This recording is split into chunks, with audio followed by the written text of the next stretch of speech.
En la siguiente parte vamos a explorar entonces el estudio, o más bien los conjuntos numéricos. Vamos a revisar los diversos conjuntos, los elementos que hacen parte de esos conjuntos y las diversas representaciones que tienen dichos elementos. En primera instancia, lo que vamos a hacer es estudiar el conjunto de los números naturales, conjunto de números naturales.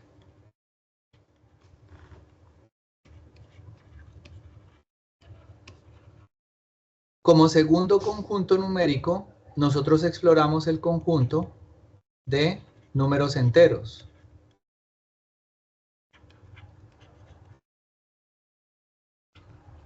Como tercer conjunto, vamos a explorar el conjunto de números racionales.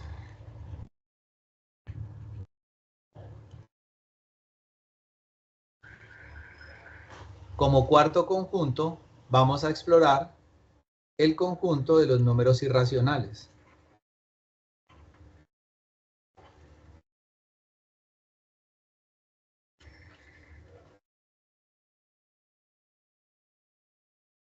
Y como último conjunto, vamos a explorar o a definir el conjunto de los números reales.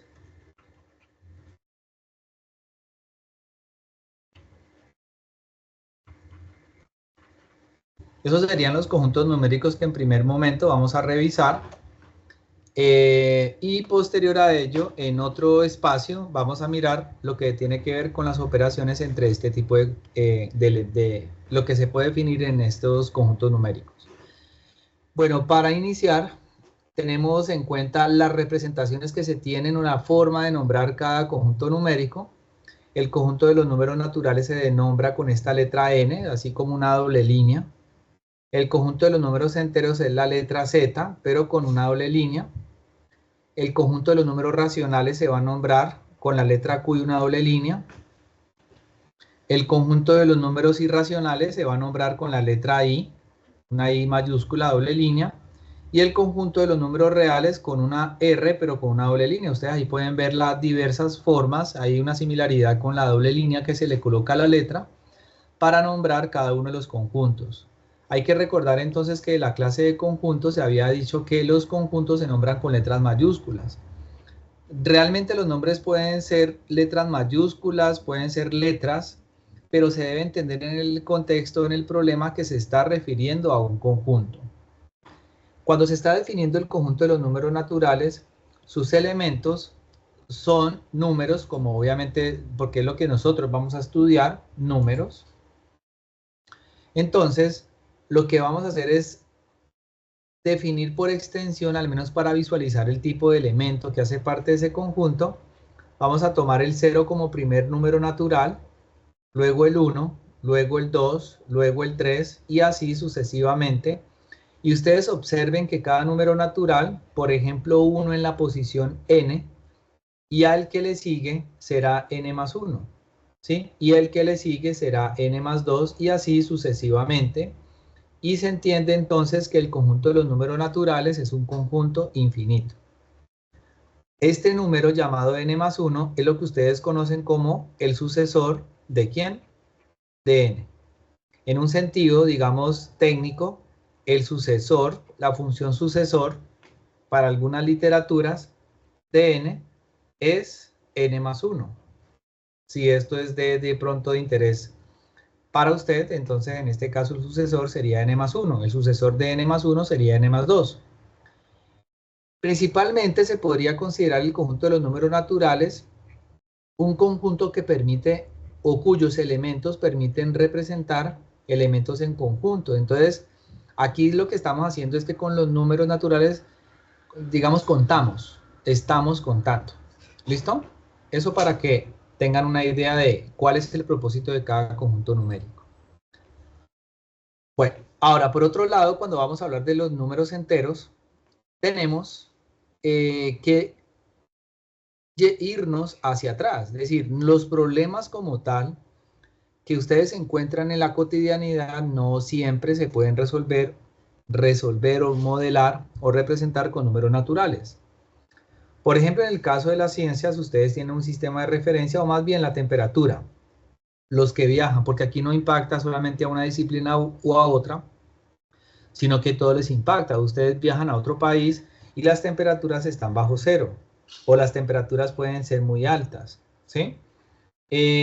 Las personas que, por ejemplo, trabajan contabilidad, los balances pueden tener un balance positivo o un balance negativo. Entonces los balances negativos es lo que ustedes consideran como pérdidas y los balances positivos lo que consideran como ganancias. Entonces, de alguna manera, es necesario definir un tipo de número que permita representar esas situaciones que hacen parte, o más bien cuya magnitud o cuyo número no haga parte de lo natural, sino que esté por debajo o represente situaciones que están por debajo de un sistema de referencia. Y para eso nosotros tenemos que tomar los números naturales como apoyo y decir, por ejemplo, lo siguiente, o definir. Si usted tiene, por ejemplo, el número 3, entonces hay un número llamado el opuesto del 3, que es el número negativo, el menos 3. Si usted tiene, por ejemplo, el 8, el opuesto del 8 será menos 8. Entonces, fíjense que para los números naturales ustedes pueden también buscar, para cada número natural, pueden definir el número opuesto a ese número natural. Entonces, cuando ustedes tienen ese conjunto de números naturales que van a comenzar desde el 0, el 1, el 2, el 3 en adelante, para cada número natural ustedes pueden definir el opuesto. Y el opuesto, en este caso, ¿quién será? Menos 1, el opuesto del menos 2, del 2 será el menos 2, el opuesto del 3 será el menos 3 y así sucesivamente, decreciendo cada vez más. Decir cada vez más negativo no es, pues digamos, no es que sea algo relevante, porque más negativo no es, sino menor. Entre más a la izquierda esté, el número cada vez va a ser menor. Por eso si un comerciante dice que tuvo pérdidas de 40 millones, ese número menos 40 millones, ¿sí?, es un número significativamente bajo. Pero si alguien dice que tuvo pérdidas de 60 millones, pues va a ser más pequeño. Es decir, tuvo más pérdidas, es decir, fueron más altas las pérdidas como tal. Entonces, en este caso, decir más negativo, pues no lo considero como útil, sino cada vez más pequeño. ¿Listo? Entonces, observen que en este caso, cuando ustedes tienen todos los números naturales y lo unen, recuerden la operación de unión, lo unen con los opuestos, porque el opuesto de 0 es el mismo 0, el opuesto de 0 es el mismo 0, obtienen el conjunto de los números enteros. Entonces, en este caso ya ustedes pueden, digamos, describir o resolver problemas en donde los números naturales no dan la solución. Entonces, ampliamos el tipo de número que nos permite dar solución a ciertos problemas. Entonces, tenemos el conjunto de los números enteros. Bueno, pero como todos los problemas tampoco se resuelven con los enteros, podríamos, por ejemplo, pensar en un problema de medida.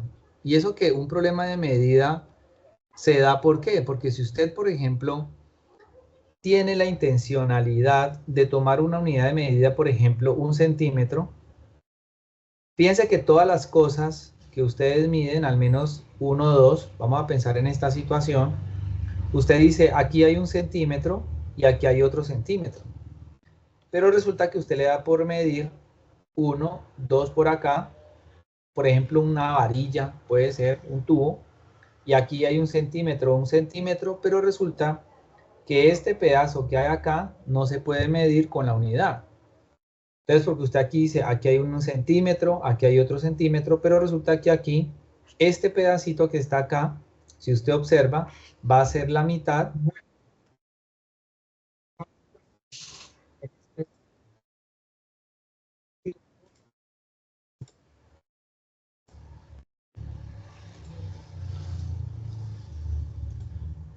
Entonces, ese pedazo será una parte de la unidad que usted va a utilizar para medir.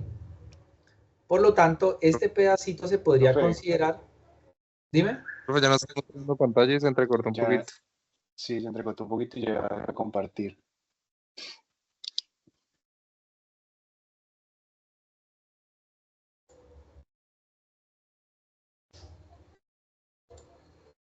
Ahora sí. Entonces, ustedes este pedacito que tienen acá, se puede pensar como uno de los dos pedazos en los que está dividida la unidad, digamos sería como una fracción. Este concepto, esta idea de fracción es la que ustedes se van a llevar consigo básicamente durante todos los procesos y medidas y actos de su vida. Usted levanta a las 7:15 de la mañana, usted va y compra un cuarto de libra de carne, usted compra 3,5 libras de arroz, me demoré 25 minutos y medio, ¿sí ven? Todas esas fracciones son medidas que ustedes de alguna manera tienen que utilizar en el día a día. Por lo tanto, se vuelve indispensable conocer este tipo de números porque, como les menciono, es necesario utilizarlos, aplicarlos y trabajar, calcular más bien con ellos a lo largo de nuestro día a día. Alguien va a una tienda y dice, deme una hamburguesa de 1/4 de libra, entonces, ¿qué significa eso? No sé, hoy has crecido medio centímetro, me demoré un 1/4 de fracción de segundo, bueno, todo ese tipo de cosas o de eventos hace que ustedes tengan que incorporar de manera adicional el conjunto de los números racionales. Entonces, en este caso, los números racionales tienen una identificación y es lo que ustedes usualmente han visto como fracción. Tenemos entonces numerador arriba, denominador abajo, en donde el numerador y el denominador tienen que ser estrictamente elementos enteros, es decir, números enteros. Entonces yo quiero que ustedes recuerden que les mencioné ahora que para poder definir el conjunto de los números enteros tuvimos que irnos hacia atrás y apoyarnos de los números naturales, pero ahorita para definir el conjunto de los racionales tuvimos que apoyarnos del conjunto de los números enteros para poderlos definir. Observen que yo defino un racional como un número que tiene una forma particular, una forma de representarse a través del cociente de dos números enteros. Y fíjense que no he hablado de irracionales, no he hablado de pi, no he hablado de raíz cuadrada de 2, de nada de eso, porque en este caso nos interesa es entender que el concepto de fracción o racional, el número como tal se define a partir del cociente de dos números enteros. Y hay una condición particularmente importante, y es que el denominador en una fracción nunca podrá ser igual a 0. Entonces allí aparece el conjunto de los números racionales. Bueno, muy bien. Ahorita vamos a mirar la cadena de inclusión que hay allí con los conjuntos numéricos, con los conjuntos numéricos. Resulta que justamente ustedes, no todos los problemas se van a resolver justamente con racionales, sino que, por ejemplo, si ustedes tuvieran en el caso una circunferencia de un radio determinado, un radio cualquiera, resulta que si ustedes quisieran calcular el área, ustedes tendrían que utilizar la fórmula pi multiplicado por el radio al cuadrado. Ante eso, ustedes tienen que utilizar el número pi, pero resulta que el número pi, si el número pi quisiera entrar a este conjunto, no podría, porque no pertenece, es que no pertenece. ¿Usted cómo se da cuenta que un número no pertenece a el conjunto de los racionales? Resulta que para que un número viva en Q, siempre que un número viva en Q, tiene que cumplir una característica particular y muy especial, y es que se tiene que escribir como el cociente de dos números enteros. Pero resulta que el número pi es un número que no se puede escribir como un numerador sobre un denominador. Y se entiende que el número pi tiene infinitas cifras decimales y no periódico, que es lo que sí pasa con los números racionales. ¿Sí? Entonces, en este caso, los números que no se pueden describir de una forma fraccionaria o racional son números que no pueden vivir en los racionales, por tanto aparece el conjunto de los números que son irracionales, es decir, el conjunto de números x, que pueden ser presentados de esa manera, que no pertenece al conjunto de los racionales. ¿Listo? Entonces allí nos damos cuenta que tenemos una serie de conjuntos bastante importantes, como el caso de los naturales, como conjunto primario, los enteros que definimos a partir también, o nos valemos de los naturales para definirlos, y luego definimos el conjunto de los racionales a partir también de los enteros.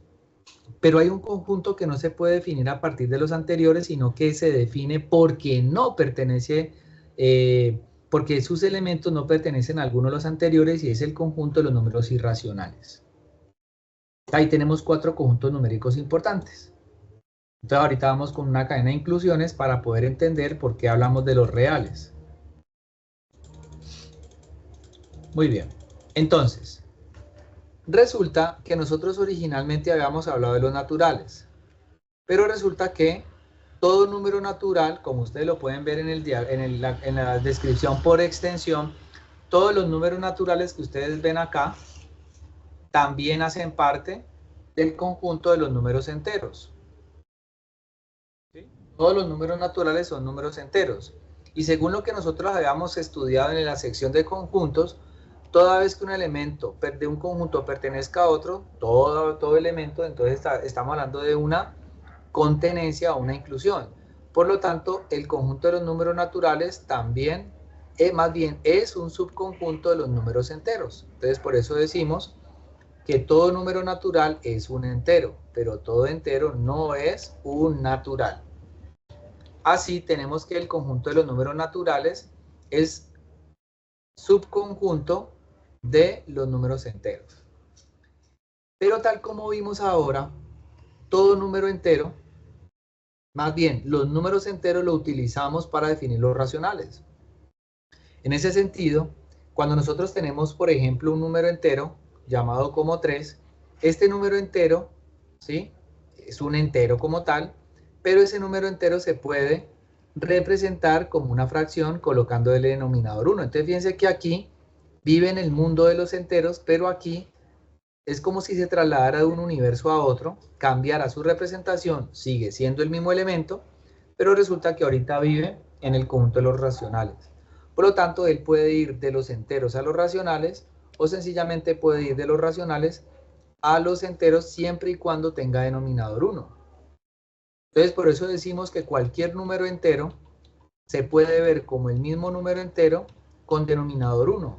Entonces, eso hace que el conjunto de los números enteros ahorita sea subconjunto de los números racionales. Entonces aparece esta cadena de inclusión. Pero nos dimos cuenta también que no todos los números son racionales. Es decir, hay números que viven por acá afuera que no pueden estar ahí dentro. Y ese es justamente el conjunto de los números irracionales. Entonces el conjunto de los números irracionales es un conjunto que vive por acá afuera. No tiene nada que ver con estos de acá. ¿Por qué? Porque si un número como pi llegase a tocar tierras racionales, es porque pi se puede escribir como una fracción, pero les había mencionado que pi no se puede escribir como un fraccionario. ¿Listo? Miren que aquí tenemos dos conjuntos como son disyuntos, aquí no hay ninguna intersección, no tienen nada en común. Tenemos el conjunto de los irracionales, tenemos ahorita el conjunto de los racionales, que digamos contiene a los naturales y a los enteros, y resulta que cuando tomamos a estos dos conjuntos y los unimos en uno solo, formando un nuevo conjunto, entonces aquí es donde definimos el conjunto de los números que son reales. Por lo tanto, el conjunto de los números reales es la unión de los racionales con los irracionales. Y según lo que acabamos también de revisar allí, entendemos que entre los racionales y los irracionales no hay nada en común, por lo tanto, su intersección es el conjunto vacío. Y así se definen los conjuntos numéricos. Esto como para que ustedes tengan una idea de su representación y su forma, ¿listo? Entonces, naturales, enteros, racionales, irracionales, y con racionales irracionales definimos el conjunto de los números reales, que es el conjunto pues que aquí ya básicamente en el día a día se utiliza, ya sea para calcular áreas, volúmenes, de circunferencia, de esferas, de cilindros, bueno, en fin, ahí hay múltiples aplicaciones. Y para finalizar esta primera parte de los conjuntos numéricos, me voy a inclinar por referirme a lo que tiene que ver con los racionales. Digamos que digamos, qué tan importantes, no sé si qué tan importantes, pero se podría decir, digamos, relevancia más bien, o importancia de los racionales, ¿sí? Para que se logre rescatar algo de los racionales. Entonces, importancia de los racionales.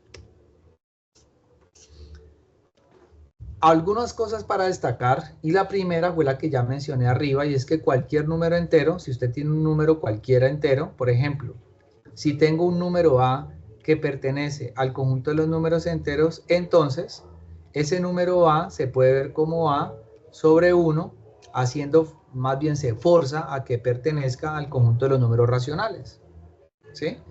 Otro detalle importante tiene que ver con la representación. Fíjense que ustedes, por ejemplo, si toman el número 1/3 y si toman, por ejemplo, el 3/2, este número 1/3 es un número que si ustedes van a la calculadora o hacen el cálculo de la división, 1 dividido 3, van a llegar a una expresión como la siguiente: 0,33333, y este 3 se va a repetir de manera infinita, ¿sí? De manera infinita. Por lo tanto, esto es lo que se conoce como un número decimal infinito periódico. Mientras que si ustedes tienen el 3/2, este equivale a 1.5. Y este es un decimal finito. Por lo tanto, en el caso de los números racionales, hay únicamente dos formas que pasen a ese formato decimal. Un número racional o es un número decimal infinito periódico o es un número decimal finito. Si un número no cumple estas dos, si no cumple, entonces habíamos visto que aparece un nuevo conjunto que son los irracionales. Caso como pi, caso como raíz de 2 o cualquier raíz inexacta, o caso como Euler para el caso de aquellos que trabajan con funciones o números que son trascendentes. Entonces, importante sobre la representación, ¿sí? 1/3 es un número decimal infinito periódico, 3/2 igual a 1.5 es un decimal finito. Pero tengan en cuenta que aquello de decimal infinito periódico, para dar otro ejemplo, y me paso para acá, el periodo es el dígito o grupo de dígitos que se repiten después de cierto momento. Entonces, en este caso, el dígito que se repite se está repitiendo justamente después de la coma decimal y es un solo dígito. Pero ustedes podrían tener, por ejemplo, el número como 1,3401, 03, 03, 03, 03. Y fíjense que aquí me he dado un número cuya parte decimal, la que se repite es el 03 y se repite después de ¿qué? Del cuarto dígito decimal. Entonces, en este caso, este número se podría escribir, aquí le tengo que colocar puntos suspensivos, este número se podría escribir como 1,3401, 03, y se le puede colocar la raya sobre el 03 porque este número que está bajo esa raya es el que se va a repetir de manera infinita. Entonces, son detalles para que lo tengan en cuenta. Otra forma y otra cosa, digamos, importante sobre los racionales tiene que ver con su formato. Observen que en este caso tenemos el 1/3 que se convirtió a decimal, así como el 3/2 se convirtió a decimal. Pero ocurre algo, y es que en este caso, este 1/3 es una fracción propia. Una fracción propia es aquella que es menor a la unidad. Como ustedes se dan cuenta, esta parte, este número que está antes de la coma decimal, es el número entero, es decir, es la parte entera. Y este 3/2 es mayor que la unidad, es una fracción impropia. ¿Impropia por qué? Porque es mayor a la unidad. Vamos con la representación gráfica. Si yo tomo 1/3 y tomo el 3/2, ¿sí? Ustedes se van a dar cuenta que a la hora de hacer la representación gráfica, vamos a encontrar unos detalles sobre qué significa que sea mayor o menor a la unidad. Entonces, por ejemplo, el 1/3. Recuerden que el número de arriba es el numerador y el de abajo es el denominador. En este caso, el denominador está indicando que voy a tomar la unidad La unidad puede ser cualquier cosa que sea dividida en tantas partes como lo diga el denominador. En este caso sería 3 partes. Y lo que se está diciendo en este caso es que se va a tomar una parte. Entonces estoy tomando una sola parte de ella. Y esta fracción o este pedacito representa 1/3 ¿de qué? De la unidad. La pregunta que usted se puede plantear es, ¿he tomado más de la unidad? No, he tomado menos de la unidad. Por otro lado, si considero, por ejemplo, el 3/2, entonces en este caso voy a tomar una unidad, un rectángulo, y lo que indica el denominador es que lo voy a dividir en 2 partes. Entonces, en este caso divido la unidad en 2 partes iguales y tomo 3 de ellas, porque eso es lo que está indicando el numerador. Pero cuando usted va a pintar 3 de ellas, toma 1, toma 2 y vaya sorpresa, le hace falta tomar la tercera. En este caso lo que se debe hacer es considerar una nueva unidad, dividir en las mismas 2 partes y tomar la tercera que le hace falta. Entonces en este caso, esta fracción o esta parte sombreada de esas dos unidades es 3/2.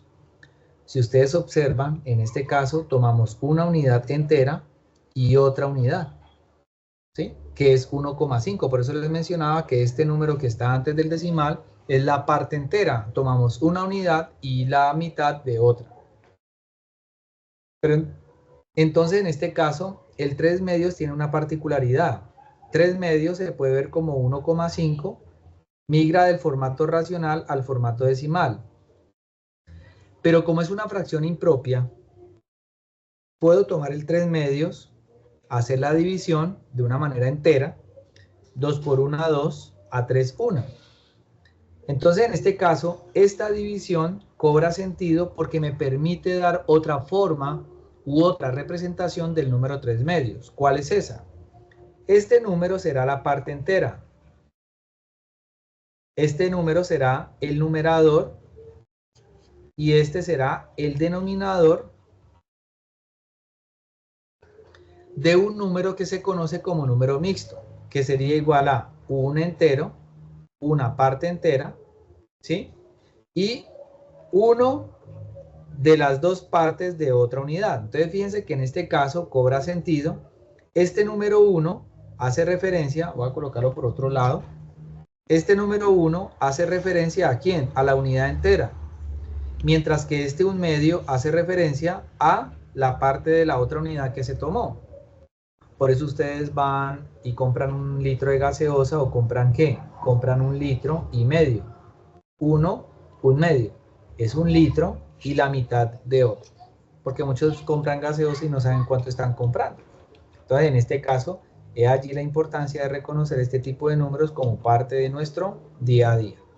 Entonces, allí les hago una muestra de la importancia de los números racionales, que es justamente una de las bondades o ventajas de tener este número, de entender más bien un poco más este tipo de números porque serán relevantes.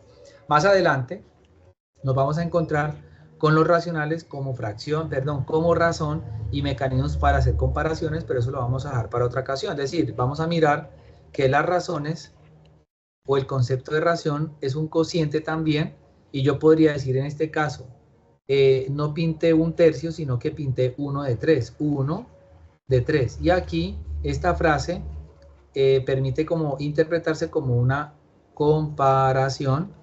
Estoy comparando lo que tomé con respecto a todo lo que había. Entonces, en este caso, la razón y las proporciones las vamos a estudiar en otro momento más adelante.